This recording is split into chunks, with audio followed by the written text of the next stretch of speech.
Kementerian Pertahanan Rusia merilis rekaman yang memperlihatkan aksi senyap penembak jitu Rusia dalam memusnahkan musuh di dalam hutan. Rekamannya beredar di Telegram pada Selasa 21 Maret 2023. Dalam keterangan unggahan disebutkan, inilah rekaman kerja tempur penembak jitu dari distrik militer pusat di garis depan.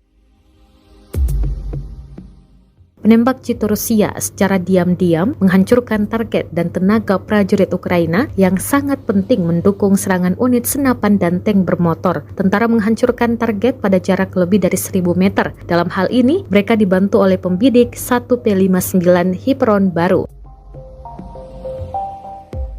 Aksi pasangan penembak jitu dilindungi oleh peluncur granat berat AGS yang menembaki posisi musuh. Mereka dikoreksi dan diarahkan oleh penembak jitu dan pengamat.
Terima kasih sudah nonton.